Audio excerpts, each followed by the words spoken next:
નમસ્કાર વિદ્યાર્થી મિત્રો, વિડિયો લેક્ચરમાં ફરી વખત આપનું હાર્દિક સ્વાગત છે. Good morning all of you. આપણે પાઠ 9 બળ અને ગતિના નિયમોનો અભ્યાસ કરીએ છીએ. જો આપણે વાત કરીએ તો છેલ્લા લેક્ચરની અંદર આપણે ન્યૂટનની ગતિના ત્રીજા નિયમનો અભ્યાસ કરેલો. આપણો આજનો મુદ્દો છે વેગમાન સંરક્ષણનો નિયમ, જેની અંદર આપણે વેગમાનના નિયમની આપણે ચર્ચા કરવાની છે. તો આજનો આપણો જે આ મુદ્દો છે એ થિયરિકલી જોવા જઈએ તો આપણા આ પાઠનો છેલ્લો મુદ્દો છે. પછી 3 દાખલા છે, એ 3 દાખલા આપણે નેક્સ્ટ લેક્ચરમાં ચર્ચા કરવાની છે એની. તો આજના મુદ્દાની શરૂઆત કરવા જઈએ એ પહેલાં આપણે ફરી એક વખત રિવાઇન્ડ કરી લઈએ ત્રીજો લેક્ચર, આપણો આગળનો લેક્ચર ન્યૂટનની ગતિનો ત્રીજો નિયમ, કે એની અંદર જરૂર પડવાની છે. આ નિયમની અંદર આપણે એનો ઉપયોગ કરવાનો છે. એટલા માટે તો કે ન્યૂટનની ગતિનો ત્રીજો નિયમ શું કહેતો હતો?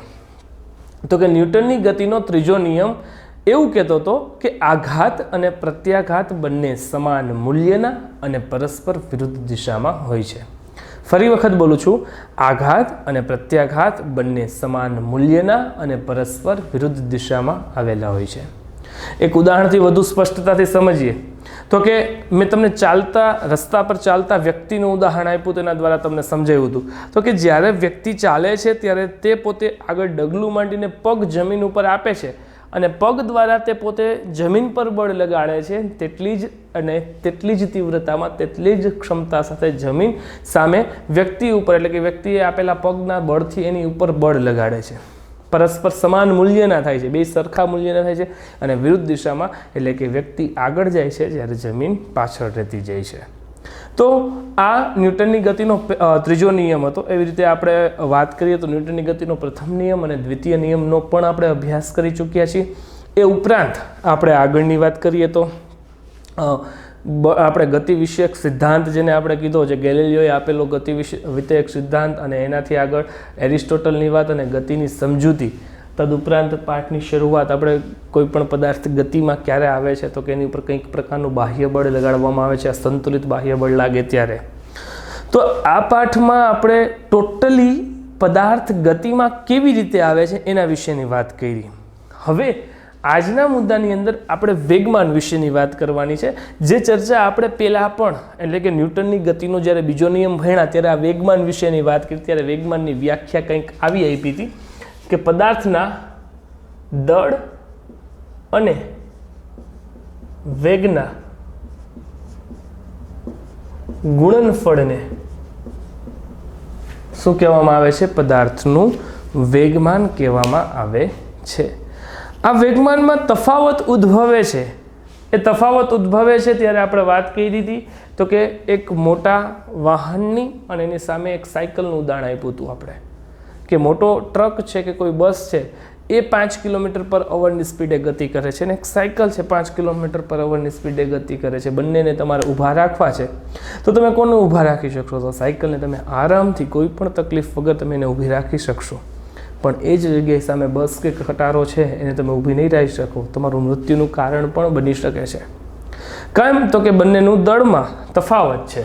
તો દળ અને વેગના ગુણનફળને વેગમાન કહેવામાં આવે છે. અને આના તફાવતના આધારે જેનું સંરક્ષણ, એનું જે આપણે સંગ્રહ કરવાનો છે, એનો સંચય કરવાનો છે, એનો જે નિયમ છે એનો અભ્યાસ આપણે આની અંદર કરવાનો છે. તો કે વેગમાન સંરક્ષણનો નિયમની શરૂઆત કરીએ એ પહેલાં તમને વાત કરી દઉં કે આપણે એક પ્રયોગ કરવાનો છે.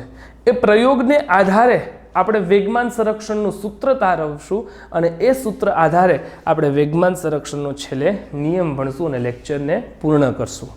તો સૌપ્રથમ આપણે એ જે ઉદાહરણથી, એટલે કે એ પ્રયોગથી એનાથી આગળ વધી આપણે 2 દડા લેવાના છે, દળો એ અને દળો બી, જેના દળ અનુક્રમે MA અને MB છે. અહીંયા આપેલું છે, ધારો કે દળો એ અને દળો બી છે, જેના દળ અનુક્રમે MA અને MB છે. M એટલે માસ, ધેટ મીન્સ દળ. એનાથી આગળ વાત કરી, શું કીધું?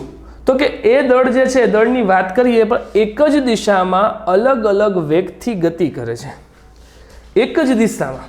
માનો કે દડાને આગળની દિશામાં ગતિ કર્યો તો સૌપ્રથમ દડા બીને ગબડાવ્યો, પાછળથી દડા એને ગબડાવ્યો. પણ અહીંયા ધ્યાન એ રાખવાનું છે, દડો બી છે, એટલે કે દડો અહીંયા બી દેખાય છે, એના કરતાં દડા એનો વેગ કેવો રાખવાનો છે? વધુ રાખવાનો છે. બરોબર છે? એટલે અહીંયા તમને ચોખ્ખું દેખાડ્યું છે. જો UA is greater than to UB. અહીંયા તમને આપેલું જ છે UA is greater than to UB, એટલે કે દડા એનો વેગ વધુ છે કોની કરતા? દડા B કરતા.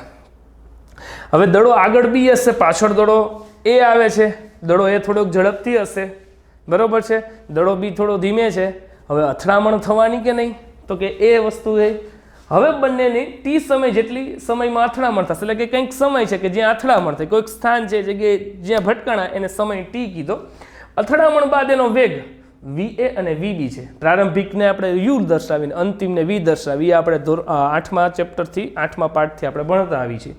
તો જો અહીંયા આપણે આકૃતિ તમને આપેલી છે, આકૃતિ આધાર સમજી. આ અથડામણ પહેલાની સ્થિતિ છે. MB માસ B દડાવતું દ્રવ અને માસ A દડાવતું દ્રવ, બરોબર છે. એટલે બેનો વેગ UB અને UA. તમને ખબર છે કે અહીંયા દડાનો વેગ UA નો કેવો છે? અહીંયા દડા UA કેવો છે? એનો વેગ વધુ છે અને આનો વેગ કેવો છે? ઓછો છે. આ અથડામણ પહેલા સ્થિતિ છે. હવે આ અથડામણ સમય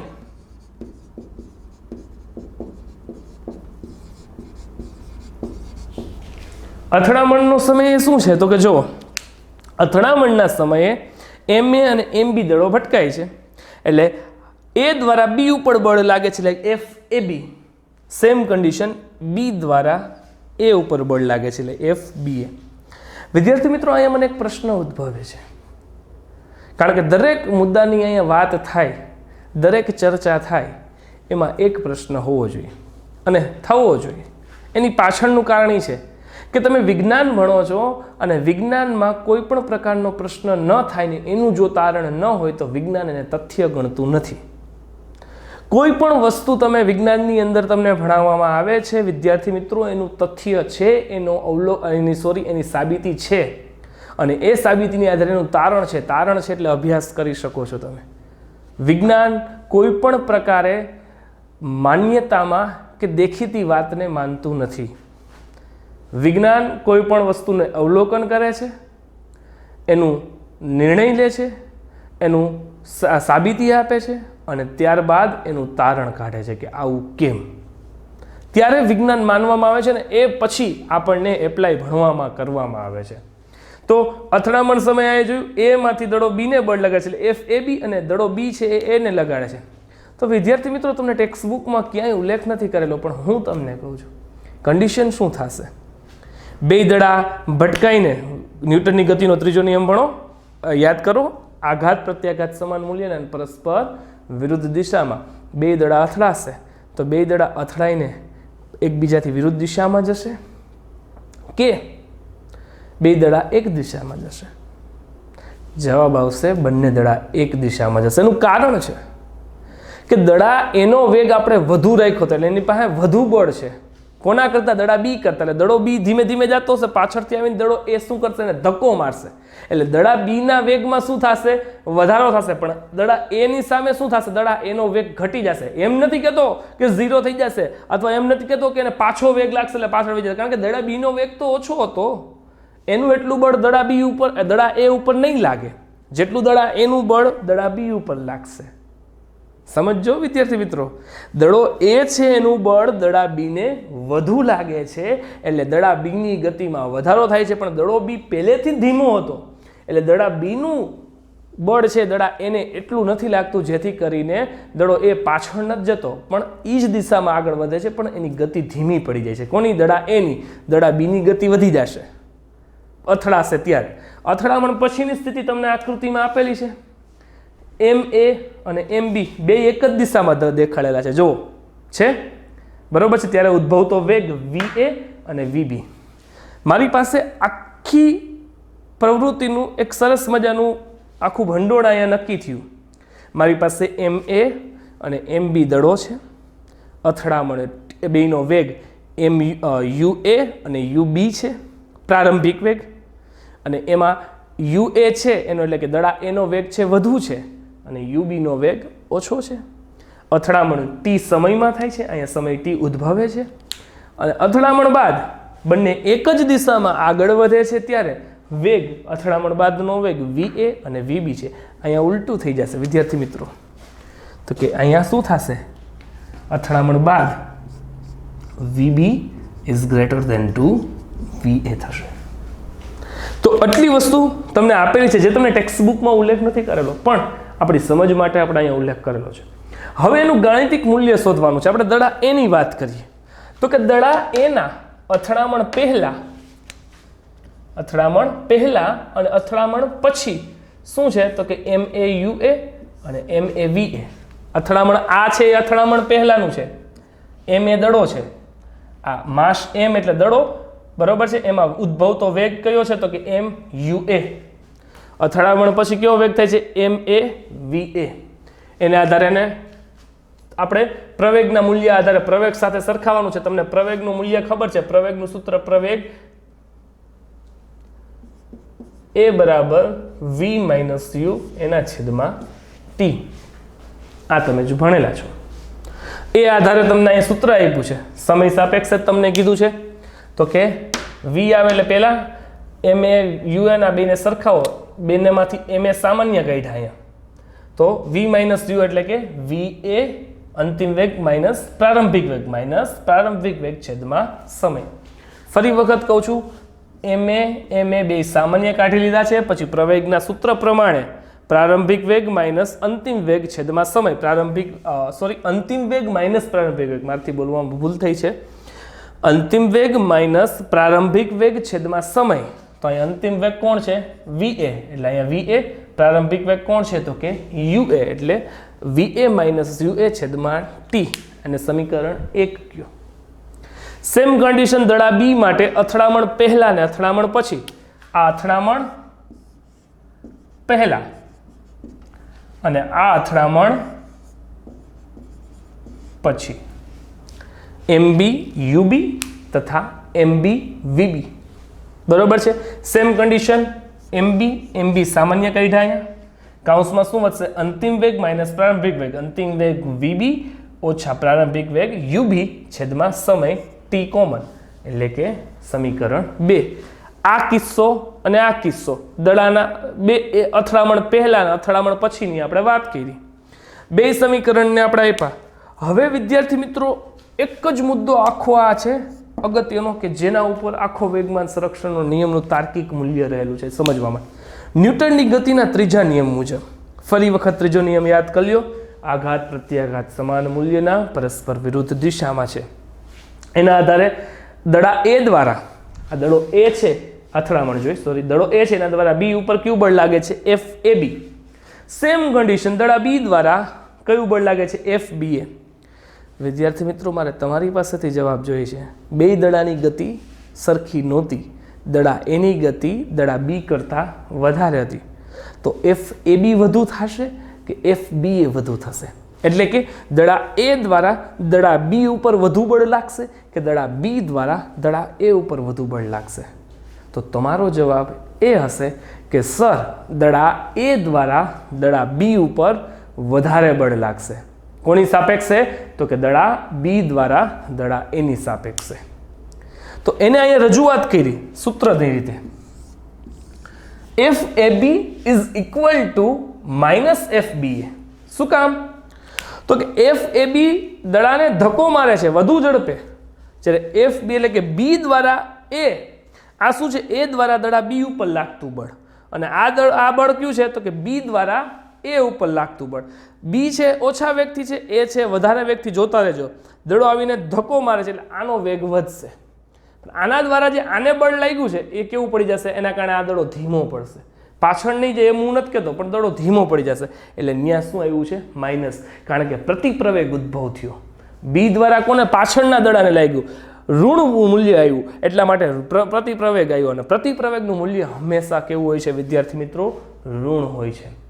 ખાસ સમજજો, ફરી વખત યાદ કરાવું છું કે દડો A છે, આ આકૃતિ તમે આને સમજતા જજો, આખું પ્રયોગ સમજતા જજો. આ બે દડા ગતિ કરે છે, આ દડાની ગતિ વધુ છે, એટલે હવે આવું થશે, દડો અહીંયા ભટકાશે, અથડાશે, એટલે આને વધુ ધક્કો લાગશે, ઝટકો લાગશે. જ્યારે આનું બળે આને લાગશે ને દડા એને, એટલે આને લાગશે, પણ આ પાછળ નહીં જઈ શકે, આગળ જ જશે. પણ આની ગતિ એટલે કે દડા A ની ગતિ કેવી પડી જશે? ધીમી પડી જશે. એટલે દડા B દ્વારા દડા A ઉપર લાગતું બળ પ્રતિપ્રવેગનું મૂલ્ય આપે છે, અને પ્રતિપ્રવેગનું મૂલ્ય હંમેશા ઋણ હોય છે, એટલે કે -FBA સમીકરણ 3 કીધું. હવે આ બધા ઉપરથી સમીકરણ 3 ને આ પરથી સમીકરણ 3 ને આ સૂત્ર 2 ની ઉપર મૂકો, આ 2 ની ઉપર એપ્લાય કરો. FAB એટલે કયું છે? આ FAB માટે છે, A થી B વાળું, અને આ FBA વાળું છે. તો FAB બરાબર શું છે? MA આના સૂત્ર મૂક્યું, VA - UA છેદમાં T બરાબર માઇનસના માઇનસ MB VB - UB ના છેદમાં T. આટલું મૂકી લીધું. હવે તમને ખબર છે કે આ છે આખા કૌંસ સાથે શું કરશે? ગુણાકાર કરશે. MA છે VA અને UA સાથે ગુણાકાર કરશે. એમ વસ્તુ -MB છે VB અને UB સાથે ગુણાકાર કરશે. બંનેમાં T છે એ સામાન્ય છે, સરખા છે, એટલે આ બેને સામાન્ય કાઢી લીધા. T લખવાની હવે કાંઈ જરૂર નથી, છેદ લખવા જરૂર નથી. MA VA સાથે ગુણાકાર કરે એટલે MA VA ઓછા છે એટલે MA UA, પણ MA UA કેવા આવશે? ઓછા. બરાબરના બરાબર, મને સમાતું નથી એટલે મેં નીચે લખેલું છે -MB ગુણ્યા VB એટલે કે -MB VB. સેમ વસ્તુ -MB ગુણ્યા -VB UB, તો માઇનસ માઇનસ પ્લસ, એટલે અહીંયા મેં નિશાની કઈ કરી? Plus MB UB. ફરી વખત કહું છું, MA VA સાથે ગુણાકાર કરે એટલે MA VA, આ પ્લસ MA ઓછા UA ગુણાકાર કરે એટલે માઇનસ વત્તે ઓછે ઓછા એટલે કે ઓછા MA UA બરાબર -MB ગુણ્યા VB બરાબર -MB VB અને minus minus plus MB UB. તેથી હવે સરખાવને ભેગા કરી દેશું. આ બાજુ અંતિમ બરાબર આ બાજુ પ્રારંભિક રાખી દેશું. તો અહીંયા MA VA, આ બાજુ જો વત્તા સોરી આ બાજુ માઇનસ છે બરાબર છે, MA VA, અને બરાબરની આ બાજુ લઈ આવો તો માઇનસ છે કેવા બની જાય? પ્લસ, એટલે કે વત્તા MB VB બની જશે બરાબર. અહીંયા MA UA છે બરાબર છે, એટલે કે MA UA અહીંયા માઇનસ હતા, એને બરાબરની ઓલી બાજુ લઈ જાઓ તો આ માઇનસ છે તો આ કેવા બની જશે? પ્લસ બની જશે, વત્તા MB UB, એ તો તમને અહીંયા પ્લસ જ હતા. એનું આખું વ્યવસ્થિત અહીંયા કર્યું. પ્રારંભિક અહીંયા પહેલા લખ્યું છે, આ પ્રારંભિક બરાબર અંતિમ, એટલે કે આ પદને મેં આગળ લઈ લીધું, ઓલાને પાછળ. આમ લખો તો પણ ચાલે, નામ લખો તો પણ ચાલે, એમાં કોઈ પણ પ્રકારનો તફાવત આવતો નથી બરોબર છે. તો MA UA વત્તા MB UB બરાબર MA VA વત્તા MB VB, જેને આ નિયમ વેગમાન સંરક્ષણના નિયમ તરીકે ઓળખાય છે. અને આ સૂત્ર ઉપરથી વેગમાન સંરક્ષણનો નિયમ શું કીધો? તો કે બે વસ્તુના અથડામણ પહેલાનો વેગમાનનો સરવાળો અથડામણ બાદના વેગમાનના સરવાળા જેટલો થાય છે. ઇન શોર્ટ શું કહેવા માંગે છે? ફરી વખત શું કીધું?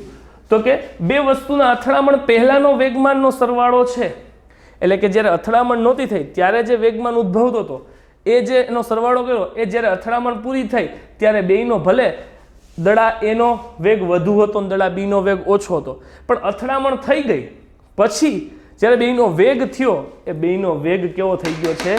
સમાન થઈ ગયો છે, સરખો થઈ ગયો છે. એટલે કે જે વધારાનો વેગ હતો દડા એ પાસે એ કોને આપી દીધો? દડા બીને આપી દીધો. એટલે અથડામણ પછી બેયનો વેગમાનનો સરવાળો સરખો થઈ ગયો છે. જ્યાં તો વેગમાનનું સંરક્ષણ કર્યું છે, એટલે કે વેગનું સંરક્ષણ, વેગની જાળવણી કરી છે, વેગને બચાવીને રાખ્યો છે, ખોટો વેગનો વ્યય થતો નથી. એટલે કે અહીંયા ઉર્જાનું ટ્રાન્સફોર્મેશન કર્યું છે. એને દડા એ પાસે વધુ વેગ હતો એને થોડો વેગ કોને આપી દીધો? દડા બીને આપી દીધો, જેને વેગમાન સંરક્ષણનો નિયમ કહેવામાં આવે છે. સેમ વસ્તુ આવી એક પ્રવૃત્તિ ઉપરથી નહીં કરી શકાય. તમે ઓલું જોયું છે કે દોરીની અંદર એક સ્ટ્રો લ્યો, સ્ટ્રોની નીચે ફુગ્ગો ચોંટાડીને રાખો, ફુગ્ગામાં હવા ભરી રાખો, સ્ટ્રોને બે મિત્રોને કહો, દોરીને બે મિત્રોને કહો પકડીને રાખો. જેવા ફુગ્ગામાં હવા ભરાવીને પછી છોડવામાં આવશે ત્યારે ફુગ્ગામાંથી જેમ હવા નીકળશે એમ ફુગ્ગો આગળ જશે. ન્યૂટનની ગતિનો ત્રીજો નિયમ એ સૂચવે છે અને વેગમાન સંરક્ષણનો નિયમ પણ સૂચવે છે. વેગની જાળવણી કરે છે, જેટલો વેગ ફુગ્ગામાં લાગે છે એટલો જ વેગ એ સ્ટ્રોને પણ સાથે આપે છે. એટલે બેયના વેગમાં કંઈ ફેરફાર રહેતો નથી, બેયનો વેગ સમાન થઈ જાય છે, જેને વેગમાન સંરક્ષણનો નિયમ તરીકે ઓળખવામાં આવે છે, જે તમારી ટેક્સ્ટ બુકના ઉદાહરણમાં પણ આપેલું છે. તો વિદ્યાર્થી મિત્રો, આશા રાખું છું કે તમને વેગમાન સંરક્ષણનો નિયમ કમ્પ્લીટલી તમને સમજાણો હશે.